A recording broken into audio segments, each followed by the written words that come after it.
به نام خداوند جان خرد. درود و مهر بیکران دارم به محضر سروران ارجمند اساتید فرهیخته و خجسته. گرامی می‌دارم سالروز بزرگداشت خواجه رندان لسان الغیب حافظ شیرازی رو. من در ابتدا کسب اجازه میکنم از محضر اساتید بزرگوار، یه ویژه استاد بزرگوار رو بودم جناب آقای دکتر ایران‌حقی که به حق بود ایشون در اینجا سخن بگن، اماشون امر کردن و من فقط اطاعت امر کردم در جمع شما و مزاحم و مصدق اوقات شما میشم. لازم میدونم که مراتب سپاسگزاری ویژه خودم رو از سفارت جمهوری اسلامی ایران در تاجیکستان به واقع ابراز بدارم، چرا که در پاسداشت فرهنگ نیاکانی ما می‌کوشند و این تلاش‌ها بسیار ستون و ستودنی است و ما اهالی فرهنگ اینها رو به جان پاس می‌داریم و سپاسگزار و دست نگذاریم جناب سفیر. و اما حافظ، رسیدم در تو دستت ز دامن در نمی‌دارم، تویی حافظ من این از بخت خود باور نمی‌دارم.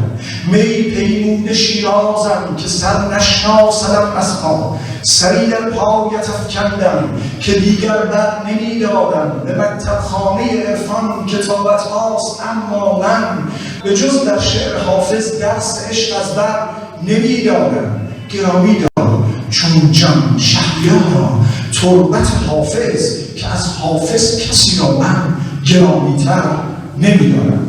حافظ ذهن و زبان نیاکانی ماست. حافظ گنجینه فرهنگ و هنر و آیین‌های زبان ماست. فرهنگ نیاکانی ماست. حافظ انسان کامل نیست اما کاملا انسانه. این سخن یک پژوهشگر بزرگ غربی است، ادوارد برونه. کمتر شخصیتی در جهان، شخصیت فرهنگی توانسته به اندازه حافظ این همه خاورشناس بزرگ جهانی رو به خودش جلب بکنه. آثار متعددی که در ستایش حافظ نوشته شده و بزرگانی که در اندیشه حافظ سخن گفتن خودش گویای همه چیزه.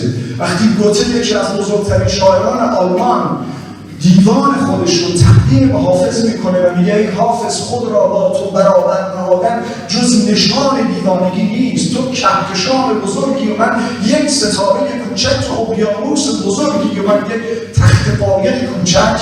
این نشون دهنده جایگاه ستارگی هاست. باید سر بر آسمان بسازیم به خاطر این همه شکوه. وقتی تاگور یکی از بزرگترین شاعرای مشرق زمین، مشاعر بزرگ عارف هندی، با بیت حافظ جان میده، لحظه‌ای که جان میده میگه من در منزل جانان چه امن عیش چون هر دم چه از فریاد میدارم که بربندید محمل‌ها.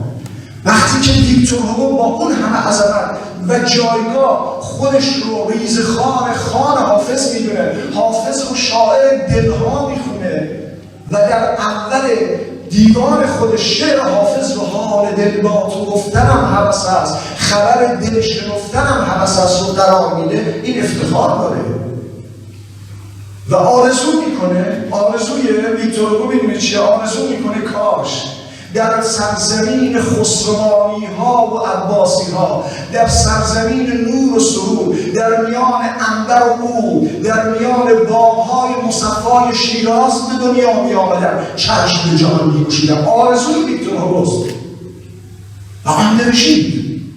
اون هم یکی از بزرگان و شاهکارهای بزرگ ادبی جهان رو مائده‌های زمینی رو داره. اصلا خودش در حال ابتدای مائده‌های زمینی اعتراف میکنه، میگه این کتاب مبنای اون چکیده دیوان حافظه و میگه ابتدای مائده‌های زمینی این بیت رو بیاره: وقت خواب‌آلود ما بیدار خواهد شد مگر زان که زد بر دیده آبی روی رخسار شما. و بعد اون هم آرزو میکنه، آرزوی آندرشون اینه که چرا زبان من زبان فارسی نیست، زبان مادری من چرا زبان فارسی نیست تا بتوانم ظرافت‌های حافظ و مولانا رو درک کنم و بتونم بفهمم که چه گفتن، با زبان مادری با اون زبان آشنا باشم، زبان فارسی، زبان تاجیکی. این رو میگم. این نشون دهنده این جایگاهی که ویکتور هوگو چنین آرزوی آندرژی هم آرزو میکنه که کاش میتوانست سخن حافظ رو بهتر در بیاره. کلین گوسار شاعر دیگر فرانسوی، اون هم خودش رو شاگرد بد حافظ میخونه و حافظ رو به سترگی یاد میکنه و اون هم آرزو میکنه، میگه کاش میتوانستم در کوچه باغ‌های شیراز بگردم و آنجا را به چشم ببینم. آرمان رنو در شب‌های ایرانی حافظ رو آنچنان می‌ستاید که در بخش هشتم کتاب خودش گل‌های شراب میگه تمام عظمت جهان رو و عشق جهان رو اگر مقایسه بکنید با اندیشه و عشقی که در دیوان حافظ وجود داره نمیتواند برابری کنه. این سخن آرمان رنوه. آرمان رنو البته در ستایش شعر فارسی میگوید شعر فارسی کاملترین و مفصلترین شعر جهان است، هیچ ملتی در جهان نظیر این شعر رو نداره. این سخن آرمان رنو رو باید شنید. میگه شعر در ایران بزرگ فرهنگی و در زبان فارسی و تاجیکی بیگمان شعر همپای تمدن پیش رفته و به جایگاه خودش رسیده. اگه قرار باشه جایگاه ژان دامون رو بگیم که در کتاب پندار چقدر تحت تاثیر حافظه، میگه حافظ هیچ عشقی نتوانست آتش درون تو رو آرام بکنه، به همین خاطر تو به عشق عرفانی و به عشق یزدانی پیوستی. اگر قرار باشه بگیم از آندره شینله بگیم که چقدر حافظ رو ستوده، از بیمسکوی رومانیایی بگوییم که چقدر در اندیشه حافظ بوده و میگه حافظ من با تو نوا سر خواهم داد، دوست دارم همراه تو عشق بورزم، همراه تو در کوچه پس کوچه های شیراز بگردم و سخن جاودانی رو بیان کنم. و بسیاری از بزرگان که من اینجا وقت خیلی اختصار نمی‌کنه که اینا بگم که حافظ چه جایی داره در زبان نیاکانی ما، کجا حافظ پیوند دهنده ماست، پیوند دهنده بزرگ.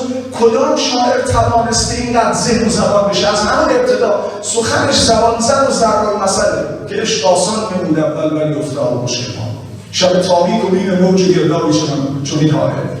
غزل دوم رو میبینیم، ببین تفاوت ره از کجاست تا به کجا ضرب المثل شده. غزل بعدی رو میبینیم اگر آنطور که شیرازی به دست دارد دل ما را به خواب هندویش بخشد. سمرقند و بخارا، وقتی سمرقند و بخارا را حافظ این گونه تجلی میده که در جانش هست، این پیوند ماست. سمرقند و بخارا نور چشمان من است، تاشکندم قلب و کابل روح ایران من است.